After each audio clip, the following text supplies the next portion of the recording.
Welcome to another edition of the DJ Roscoe Sports Show for this happy Friday, January 9th, 2026, coming to you live, Palatial State, here in Dallas, Pennsylvania. This week, it's Friday, must be the Mayhem Sports Talk, right here on the DJ Roscoe Sports Show. Very happy with you once again. It's a playoff edition of the DJ Roscoe Sports Show. Playoffs?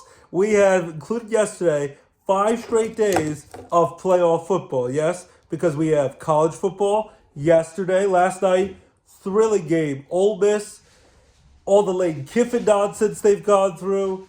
My puppy Haley's thinking I'm crazy again, talking to myself. All the Lane Kiffin nonsense they went through, and then he's trying to pull the coaches, the assistant coaches, trying to order them back to Baton Rouge, back to LSU.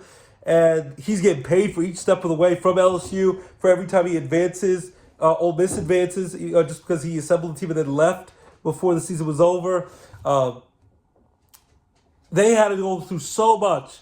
So they kind of became America's team. So as much as I picked Miami last week on the show to win, and I picked them last night again, I was rooting like heck for Ole Miss to win. I thought it would have been a heck of a story for Ole Miss to win.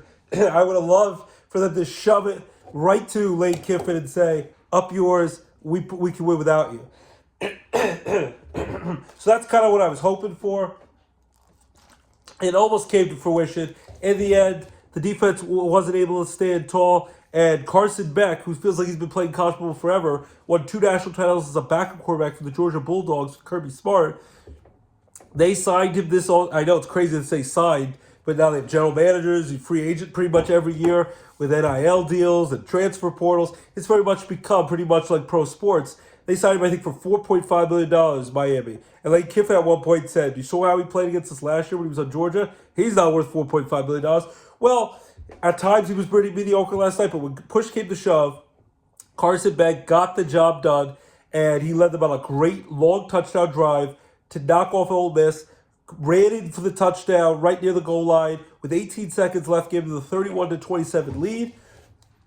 Trinidad Chambliss, who won the Division II national title last year and then came to Ole Miss, the transfer portal, wasn't even supposed to be their starting quarterback, did a hell of a job, even led them down the field and got them within like the 35-yard line. He threw it up for grabs in the end zone, but in the end, they're not really going to call pass interference as much as Ole Miss fans would love them to, and by the letter of the law, technically it is pass interference. But pretty much a Hail Mary. They're not going to bail you out and call that, so they didn't call it. Pass was knocked down. The game is over, and Ole Miss falls just short, and they lose to the Miami Hurricanes 31-27 last night in the Fiesta Bowl. Hell of a game. But yeah, I just was so impressed by how good this game was. It really came down to the wire. And Miami, first time since 2003, will be playing for the national championship 1 week from this Monday, on Monday, so 10 days from now, Monday, January 19th, 2026. And they'll get to host the national championship game. They'll be the first team in this BCS college football playoff era in these last almost 3 decades to actually get to host the national championship game. So as much as I think Indiana's the team of destiny, they're going to win it all, Miami is going to get to play a home game for all their Miami fans and the alumni, Michael Irvin going crazy, Ray Lewis, Andrew James, all these great time Miami Hurricane alumni, Jason Taylor on the sidelines. Miami is going to host the national championship game against the winner of tonight's big semifinal playoff game, Oregon Ducks, who lost a close game earlier, 30-20. I think it was at home in Oregon. Dan Lannon's Oregon Ducks lost a close one to Coach Cignetti's Indiana Hoosiers. Indiana won that game. For a while, that was really their only notable win. But then, of course, you saw they beat Ohio State in the Big Ten championship game. Heck of a performance there, 13-10. And then knocked all the brakes off Alabama, crushed them in the Rose Bowl on January 1st on New Year's Day. Mendoza played great. His younger brother, the backup Mendoza, got to come in and play a little bit as well. So Indiana, very impressive. They're 14-0. They're trying to be the first team since like 1895 with like Yale, which is an Ivy League school known more for like Gilmore Girls and academia. Back when they were elite in college football, that's the last time a team has got a perfect 16-0 to win a national title. That was over 100 years ago, about 130 years ago. Indiana has a chance to do that, but they have a tough opponent tonight. It's hard to beat a really good team, a Big Ten rival 2 times in a row, twice in the same season. They did it in October. I think they're going to do it, but I think it's going to be really close. I think Coach Cignetti, he's got them laser focused. Everyone's like, oh, what about he might jump to the NFL, go to another job here or there. I think Coach Cignetti has them focused, ready to go. Mendoza, ready to go, even though, pretty much the Raiders on the clock. They got the number 1 draft pick because they had such a terrible season. They fired Pete Carroll. John Harbaugh surprisingly got fired by the Ravens after the chip shot missed field goal by Tyler Loop of the Ravens. After 18 great years with the Ravens, could have happened to Tomlin if the Steelers end up losing that game. If they make that winning field goal, the Ravens still could happen if they lose that playoff game. Haven't won a playoff game in almost a decade. Now John Harbaugh, who knows where he goes? Does he go to the Raiders? Does he go to the Dolphins? Does he go to the Giants?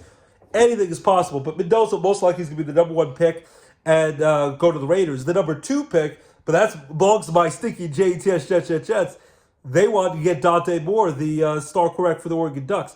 Of course, the people like in college football, the experts are saying, go back into college or demand a trade if you stay in the draft, or go back to college, get big time sweet NIL money, and don't go to the Jets. You're a recipe for disaster. You're going to have a failing career. You would think you'd want the challenge to prove that you can get it done, but no, with my Jets, they've screwed everyone up.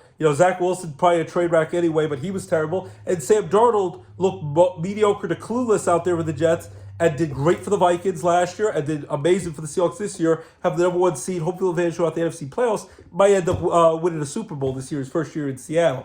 So I get why they're saying they should let him leave.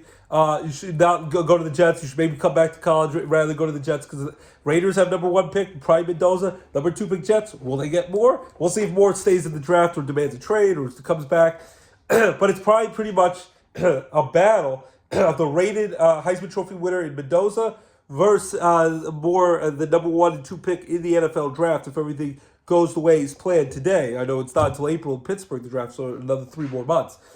Should be a hell of a game. My pick, it's a close one, but I think we're going to have a 30-27 win, close 3-point win by Indiana over Oregon to win their 3rd time against them this year, the 2nd time against them this year.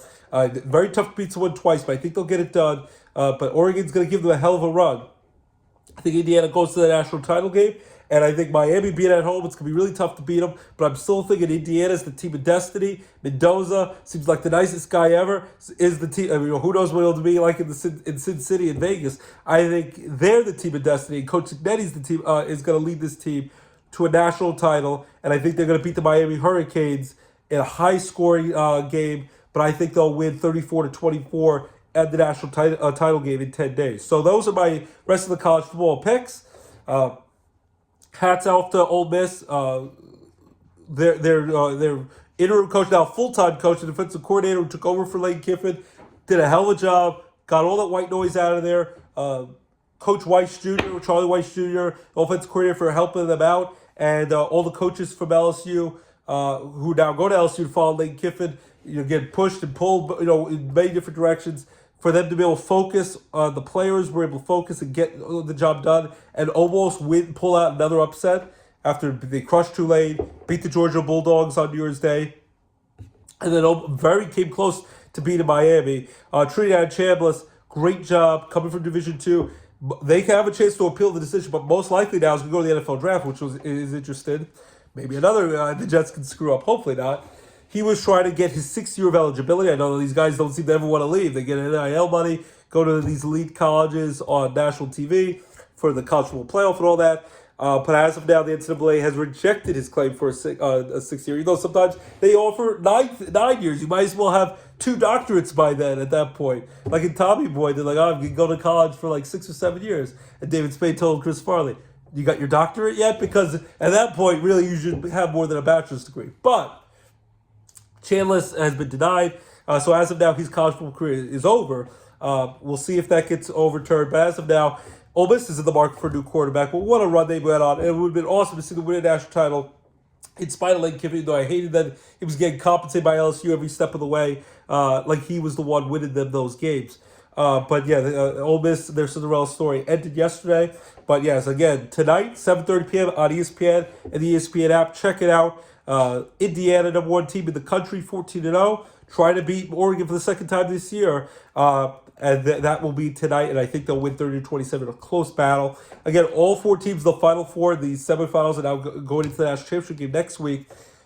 all four of these teams, all four of these coaches, all coached under the coaching tree of Nick Saban at Alabama. So very impressive, kind of like Bill Belichick. We had all those great coaches under Bill Parcells, Bill Belichick, and all the great runs they've gone since then. And now Sean McVay has that in the NFL as well. And Nick Saban's coaching tree really extends very far.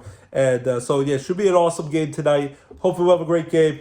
So then after the 2 nights in a row of college football playoffs, we're going to kick right into it. NFL Wild Card Weekend, as late great Heath Ledger, the Joker, Dark Knight said. And here we go. Tomorrow, Saturday, doubleheader on January 10th. It kicks off at 4:30 p.m. on Fox and the Fox app, the Fox One app. We have a rematch from a game a few weeks ago where the Carolina Panthers at home in Carolina pulled off the upset when no one thought they could have a chance to beat the Rams. The Rams, I think, were the number one team in the whole NFL. Looked like they were going to get the home field advantage throughout the playoffs. Number one ranked in the NFC, the first round bye. Didn't happen. Panthers pulled off a big upset. They have the young coach, Bryce Young, the young quarterback, who's very much improved this year.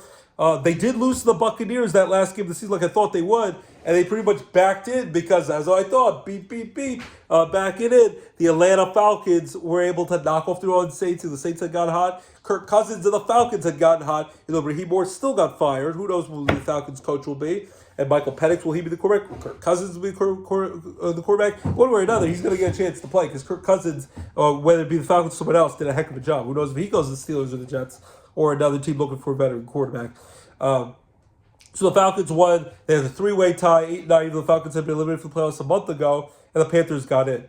But I think the Buccaneers would have a much better chance at home to pull off an upset against the Rams. If they didn't do it early this season, I'd give a slight chance for the Rams to overlook them and think, oh, we can just walk over the Panthers, no big whoop. But because just a few weeks ago this happened, they got upset in Carolina, Sean McVay will have his team laser focused, ready to go. Veteran quarterback Matthew Stafford playing great football, even though he had a couple hiccups late in the season. It's going to be him or Drake May for the MVP. Still would love to see Matthew Stafford get it for his first NFL league MVP. Leading the league, I think, passing yards, touchdowns, right up there with Dak Prescott and company, Drake May. Matthew Stafford, when he's healthy, Puka's catching those balls. Devontae Adams is healthy. That's big with the hamstring injury. We'll see if he's healthy to play. This Rams offense could be unstoppable. The defense sometimes is spotty, but they can be unstoppable. I think the Rams will be focused, ready to go. I think the Panthers, they'll try hard. They'll be at home.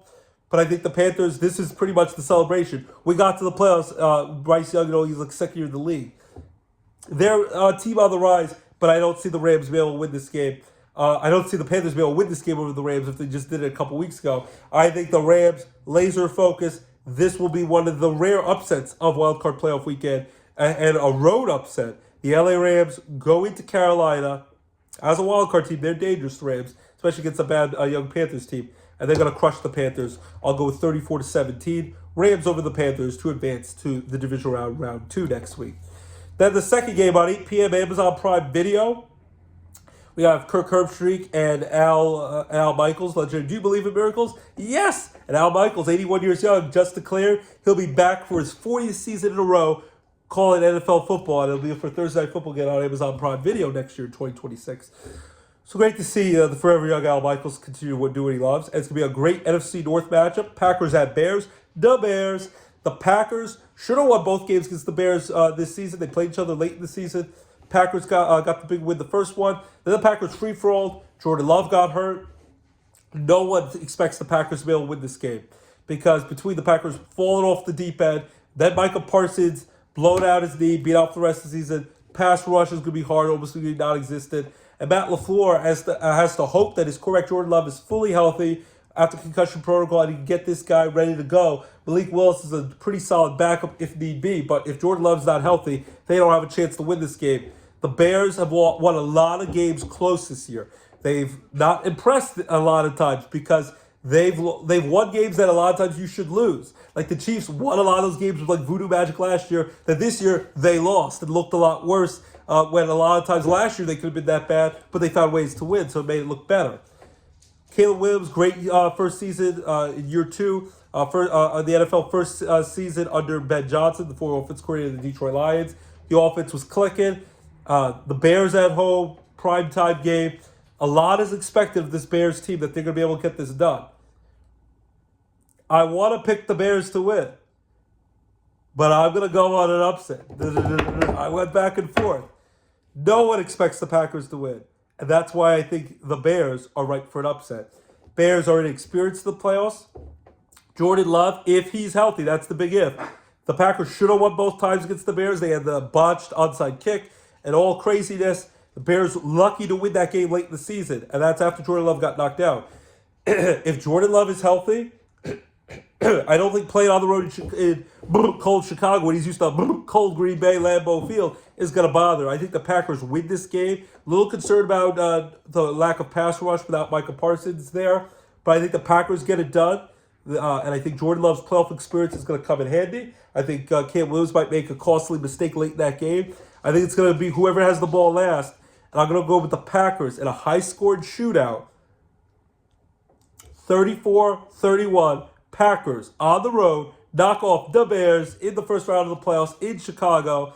And that's right, Saturday, I have the two road teams winning. The Rams crushed the Panthers 34-17, and the Packers beat the Bears 34-31 in a high-scored shootout to advance to round number 2 next weekend.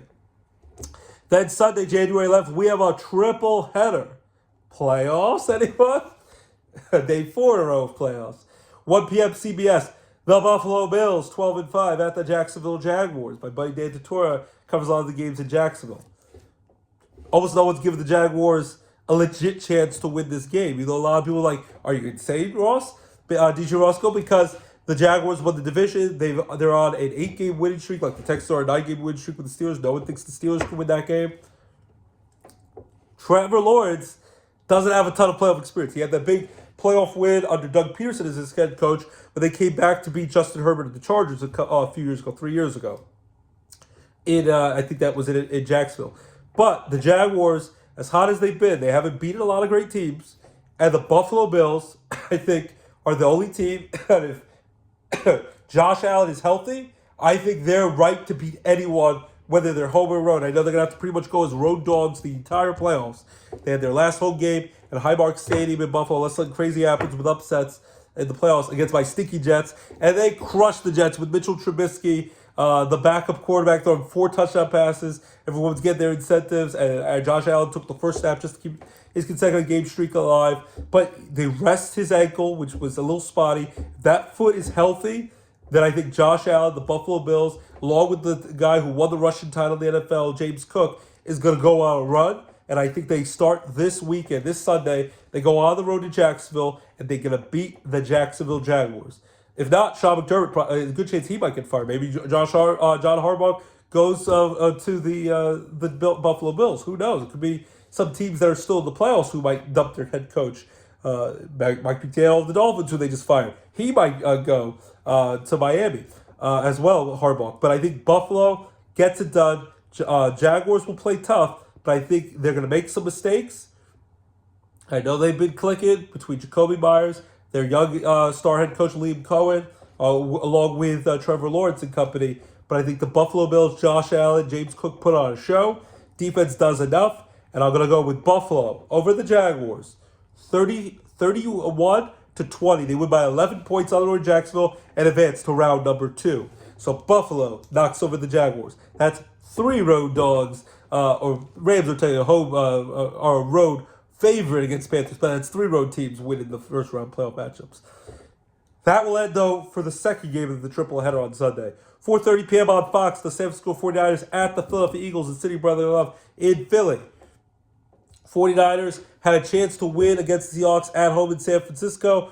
Win, and you get the number 1 seed, home field advantage at the playoffs, first round bye. They lose, and even though they look so good when they beat the Chicago Bears and Cam Williams in that high-scoring shootout on Sunday Night Football the week before, Brock Purdy was getting smacked around, beat around. They had no way of protecting him. The Seahawks defense was great, and I think the Eagles, who made a controversial decision, rest their players when they could have got the 2 seed, should have still beat the Washington Commanders even with their backups. It came down to the stretch and they blew a lead because the Bears had lost the lines like I thought they would. Lions were going to finish with a over 500 record and pull off an upset against the Bears. And the Eagles should have found a way to get done, but they rest their starters. Hopefully, Nick Sirianni, it turns out to be a good strategy. I think the 49ers have been beat up all season. I know they still got George Kittle, Brock Purdy, all these guys when healthy. But the 49ers They were not able to protect Brock Purdy in that Seahawks game last week. Gave me a lot of cause for concern. They still have a lot of guys out, and I think the Eagles at home are unstoppable in the playoffs. Nick Sirianni has lost at home when he coaches the Eagles in a home game, but that's why next week could be tough because they'll have to be a road team next week, most likely, unless the Packers, like I think, pull off the upset of the Bears. So then maybe they have to go on the road, or maybe the Eagles luck out and get another home playoff game. Eagles, I know they've been up and down inconsistent. Saquon Barkley was inconsistent this year. So was Jalen Hurts throwing the ball. A.J. Brown, Devontae Smith, we both got over 1,000 yards receiving. But I think when push comes to shove, we get a lot of Saquon, who started picking up late in the season with a lot of over 100-yard games, 3 or 4 late this season. And I think Jalen Hurts makes some smart decisions, runs when he needs to, throws when he needs to Dallas Goedert, to A.J. Brown, to Devontae Smith. And the Eagles, push all the way. They beat the 49ers. Close for a little bit, pull away late. I'm going to go with 27-17. Eagles over the 49ers for the first home team on wildcard weekend to advance to round number 2. If they lose, though, they've already thrown snowballs at Santa. There are going to be some very pissed off fans at the link in Philly, but I think the Eagles will get it done. Then, for the third and final game of Sunday Night Football, of triple header on Sunday, I should say, 8 p.m. or 8:20 on NBC Peacock simulcast, the LA Chargers at the New England Patriots. John Harbaugh's brother, Jim Harbaugh, coach of the Chargers. They had a lot of fanfare this year. Also could have been a possibly number 1 seed. We were cruising for a while. Struggled down the stretch. They rested Justin Herbert with the non-throwing hand, broken bone in his hand, gutted it out. Chargers are a tough team, but they showed a lot of flaws late in the season. They rested their players in the last game of the season. Hopefully that will help them. But they pretty much gave the Broncos the wide open window to get the number 1 seed, first round bye throughout the playoffs in the AFC. It's a tough game for the Chargers. They lost last year in the first round of the playoffs in Harbaugh's first year as the Chargers coach to the Houston Texans, which I thought that was a very winnable game for them. They have to go on the road, West Coast to East Coast, to the New England Patriots in pretty cold Foxborough, probably frigid cold Foxborough, in a night primetime game. The crowd, the New England Boston faithful, the Matt Damon, Ben Affleck, their new movie, The Rip, comes out on Netflix next Friday, a week from today, on my son LJ's 6th birthday. So check that out, and happy early birthday to LJ, my handsome son, my little football star. It's going to be hard. You got the Dave Portnoy's, all the Boston people who've been waiting. They haven't won a division since 2019. They haven't really been good since Tom Brady left. They had the playoffs once with Belichick when the Mac Jones was the quarterback, and now is the 49ers backup. And I just think Drake May, the Patriots, I know he doesn't have playoff experience, but he's going to get it done. Mike Vrabel has his team focused. The defense, the offense is rolling, and the Patriots are going to steamroll the Chargers. I think this is another blowout, just like Rams over the Panthers.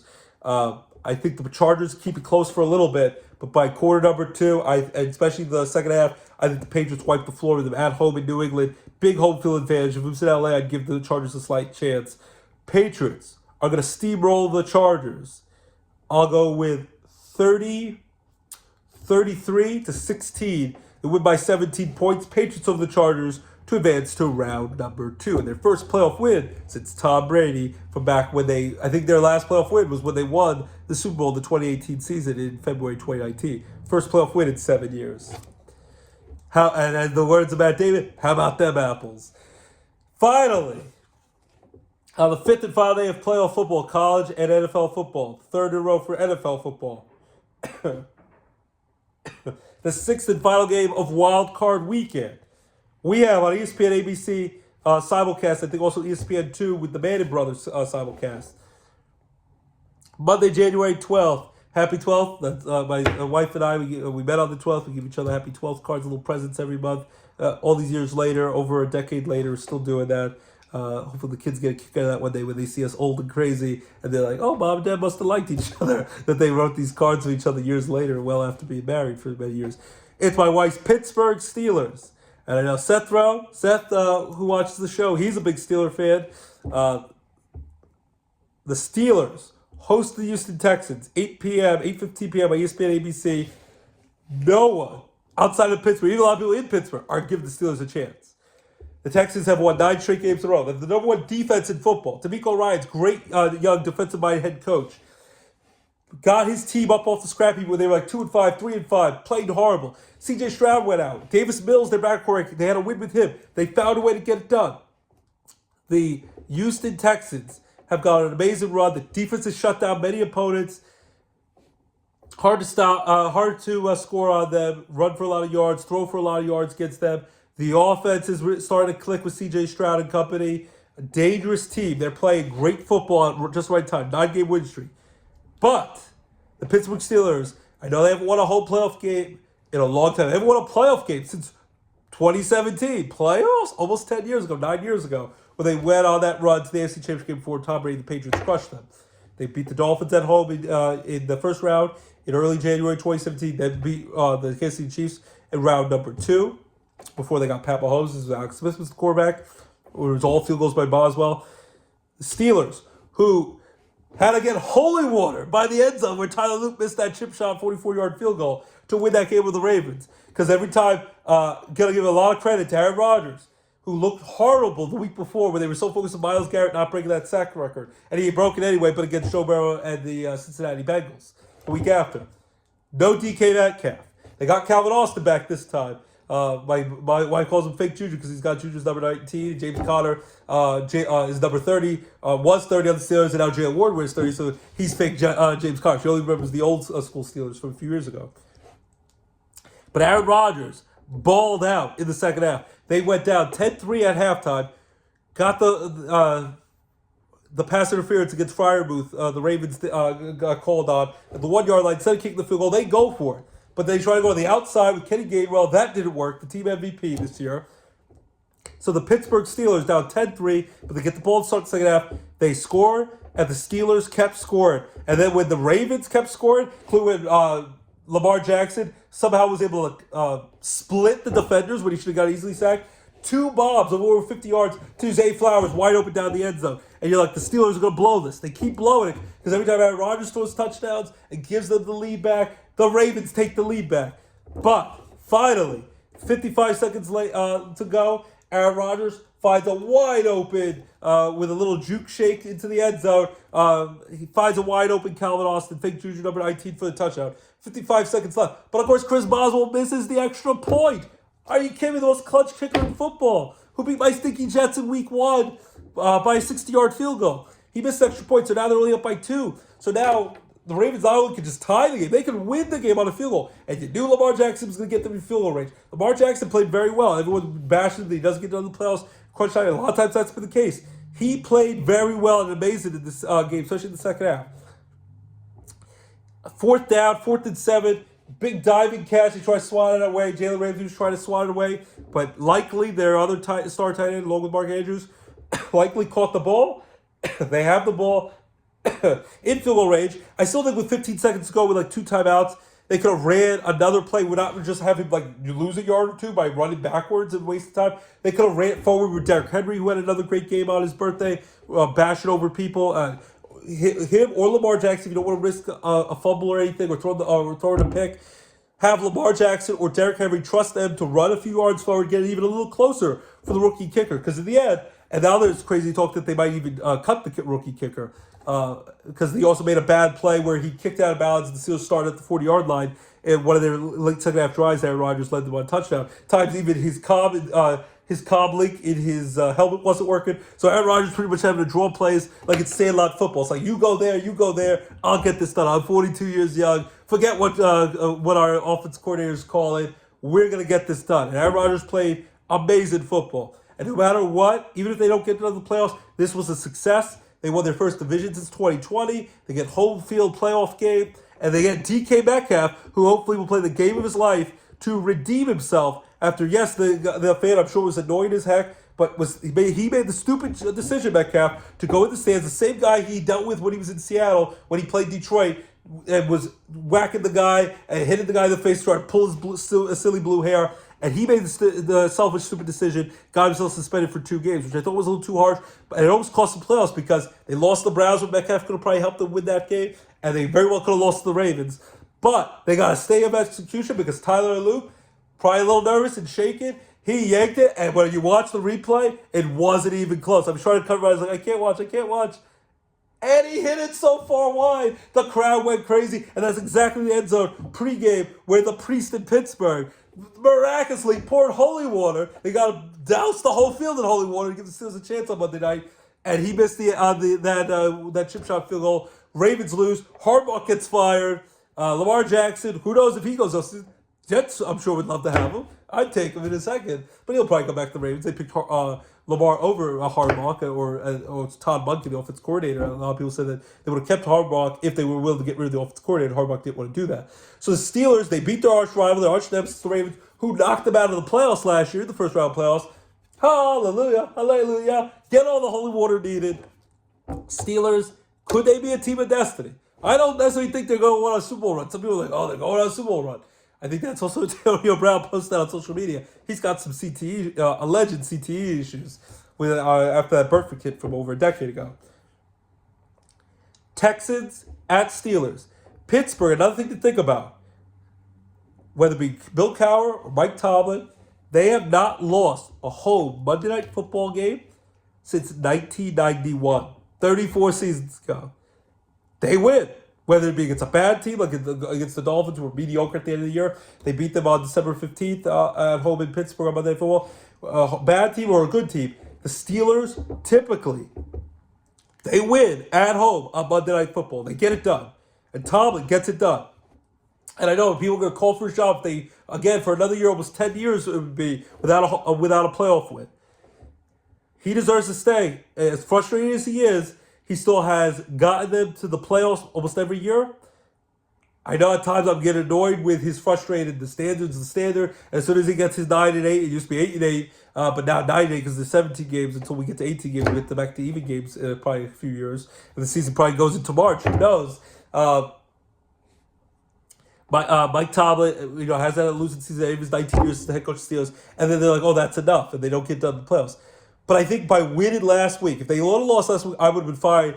They probably would never fire, but let him, mutually agree with the Steelers to leave, go in a year into broadcast like Sean Payton did, work for Fox, NBC, CBS, and then another year or two, go back into coaching if he wants. Or be like Bill Cowher, never go back to coaching, and just have a successful career as a broadcaster, making lots of money, and you have a great Hall of Fame football career. But by winning last week, I think Rodgers and Tomlin have saved their Steeler legacy. I think Rodgers, if he chooses to come back next year, I think he deserves a chance to come back next year, even though I want to see what Will Howard can do. If not, the Steelers have got to look for a quarterback, whether it be Kirk Cousins, someone young like Will Howard, give him a chance, Mason Rudolph, or a veteran quarterback. The Steelers are going to need to go shopping for a quarterback next year if Rodgers doesn't come back. But I think if Rodgers chooses to come back, Rodgers has earned the chance to come back, and I think Tomlin has earned the chance to come back, whether they win or lose this week.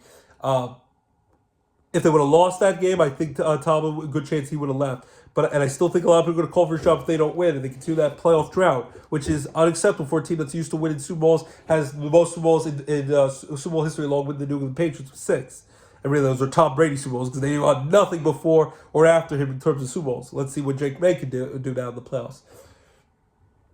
And Aaron Rodgers got emotional when they talked to him at post-game. Seems like it could be his swan song, whether it would have been that night or they didn't go to the playoffs, or now that they've gone to the playoffs, so it's not considered a failure. It was a successful season one way or another.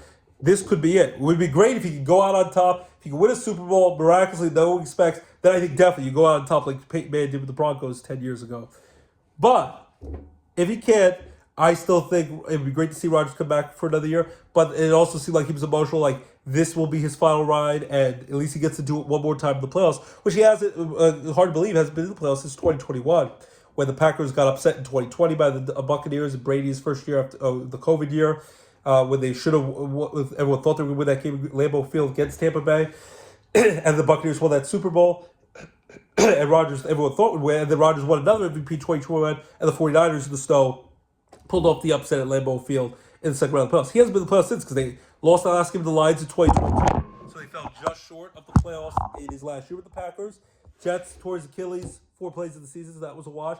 Last year he actually played pretty well, but they blew so many leads late in the game in the games where the Jets probably could have been a playoff team if they wanted half of those games they blew. They fired Robert Saleh early, who's now a head coaching candidate for 49ers defense coordinator, but I heard he's interviewed for the Ravens job, possibly Arizona Cardinals, a few other teams. It's great to see that Rodgers will at least get one more crack at the playoffs. And if this is swan song, it'd be great if he goes out on top. I don't necessarily think he will, but I would be excited to tune in Monday night, primetime football. Steelers don't lose in primetime, whether it be regular season playoffs. And I want to see at home, primetime, Steeler faithful, Aaron Rodgers gets at least one more crack. Probably could be one more crack, one more chance. Maybe only his last game ever, because any one of these playoff games could be his last game ever, at winning a playoff game, breaking the Steelers playoff drought, helping Tomlin's legacy, and keeping him as the Steelers coach into year 20 next year, and avoid getting fired or having to mutually part ways, and see if they can pull off the upset and beat the Houston Texans and snap their 9-game losing the Texans 9-game win streak that no one thinks the Steelers have a chance to do. Well, you know what? The Steelers are going to win this game. Maybe I'm drinking the Kool-Aid. I'll drink some more of it. I'll drink some of the holy water that an amazing priest pour on the field that helped the rookie kicker miss for the Ravens. And Boswell got some good karma because after he missed that extra point, he actually went up to Tyler Loop, and when Tyler Loop missed that kick and tried to give him a hug, and even Harbaugh gave him a hug, who would have thought two days ago he would have been shockingly fired, let go, because if he makes that kick, he probably stays as the head coach, John Harbaugh, because they'd be prepared for a playoff game. Maybe he gets fired if they lose the first round, but probably stays on. But by losing that game, he ends up getting fired, all that. But I'm going to go with the upset. Steelers continue their dominance at home, Monday Night Football, and they snap the Texans' 9-game win streak. The number one defensive football, C.J. Stroud, young quarterback, terrific quarterback from Ohio State Buckeyes. Seth knows that. C.J. Stroud, he'll give it everything he has. The Texans' defense is going to be hard to score on. But I think DK Metcalf's going to have something to prove with a chip on his shoulder. Get him back some big boost. Give the ball to him. Give the ball to Freiermuth. Give the ball to Jado Smith. I think that's how you say it. Give the ball to Calvin Austin, fake Juju. Give it to Thielen. Give it to Scantlin. Not too much like they did against the Browns, where they forced it in too much to Ryan Rodgers' buddy. And I think DK Metcalf and Aaron Rodgers plays the game of his life and find some of that foul youth, the smelling salts that he uses. And I think the Steelers and Aaron Rodgers are going to show some vintage Rodgers and try to go out on top in a way, at least by winning this whole playoff game. And I think he gets it done and ends the Steelers' 9-year, almost a decade, 10-year playoff drought. Steelers over the Texans, close game. Boswell, clutch, makes the big kick here. 23-20, Steelers beat the Texans. Steelers advance to round number 2 and get the big playoff upset. So again, Miami 131-27 over Ole Miss last night in the semifinals of college football. Tonight's college football playoff, I'll go with Indiana to beat Oregon again for the second time this year. This time 30-27. They'll then play Miami the national game on January 19th. I think they win that game 34-24. The Hoosiers go 6-0 with the national title. It's perfect. Undefeated season, and then started tomorrow with the doubleheader on Saturday, tripleheader Sunday, and then Monday Night Football, NFL football playoffs. Rams crush the Panthers. Packers pull off the upset on the road over the Bears on Saturday night. Bills pull off the upset on the road against the Jacksonville Jaguars in sunny Florida. Josh Allen, my playoff pick at the beginning of the season, preseason, was Bills over the Philadelphia Eagles. They win Super Bowl 60 last year of Highmark Stadium. Marv Levy took them to the 4 Super Bowls in a row that they lost in the 90s. Turned 100 years young. And Josh Allen getting married, going to have a kid, and rated MVP. And now he doesn't have to deal with Joe Burrow, Pat Mahomes, Lamar Jackson. None of his major AFC nemesis he has to deal with. They're all out the way. This is, even though they have to go as road dogs in every playoff game, I think this is the Josh Allen and the Buffalo Bills' best chance to win a Super Bowl. And he also is the best running back in football, and James Cook, who won the rush down. Bills beat the Jaguars. Eagles crushed the 49ers. The defensive Super Bowl champion Eagles advance. Patriots throttled the Chargers at home in New England on Sunday Night Football. And the Pittsburgh Steelers, hallelujah, hallelujah, get the holy water, gets it done. The 9-year playoff drought is over. Tomlin is still the head coach of the Steelers. Rodgers is still the quarterback of the Steelers for at least one more game, one more week. And they beat the Texans 23-20 to beat the Texans, snap their 9-game winning streak of the Texans, and continue their dominance, winning home games on Monday Night Football under Mike Tomlin. Steelers over the Texans 23-20. So we'd love to hear from you. Agree, disagree. Thank you, God, in the morning. It is not a tuba, and things not nature. Hasta vista, baby. C is for cookie. That's good enough for me. Cookie starts with C. We love to hear you. Agree, disagree. DJ Roscoe Sports Show, your home for your favorite sports and entertainment talk. right here at DJ Roscoe Sports Show. So that's all my football playoff talk. College and NFL. Enjoy 5 straight days of college and NFL football. It's a football fanatic's dream. Baseball will be back before you know it. Yankees need to wake up. Wake up and sign Cody Bellinger. They tried to offer him $30 million. Maybe they're after Bichette. I think Bo Bichette's going to go to the Phillies. Don Mattingly's their new bench coach. The GM is his son of Don Mattingly. Maybe wins his first World Series. Does it in City Brother Love in Philadelphia. But Yankees need to start signing some people. The Mets need to start signing some people in free agency. Pirates still looking aggressive and all that. Dodgers still waiting in the wings. Where will Kyle Tucker go? All that baseball hot stuff. Trades and signs. Hopefully it'll start heating up again because spring training is only about a month away. Hallelujah. Hallelujah. It's going to get nice and warm. And then opening day is only, I think, about 75 days away. So who's counting? Baseball's almost back. Basketball, check out the Knicks got a nice win. Broke their stopped their 4-game losing streak the other night. So the Knicks doing well. Sixers playing pretty well. Lakers still dangerous. Oklahoma City's still the team to beat. Hockey, Penguins are on a 6-game winning streak. Evgeny Malkin came back last night, scored a goal against the New Jersey Devils. They won 4-1. And Sidney Crosby's playing great. Penguins beat the New Jersey Devils on a 6-game winning streak. So we'll see what the Penguins are doing well. Rangers lost last night against Buffalo. They will play Boston in their next showdown. The Flyers lost to Toronto in overtime, but they've been playing pretty well lately. Islanders the other night crushed the New Jersey Devils 9-0. That was a real ass-kicking, a butt-kicking for the tri-state area rivals.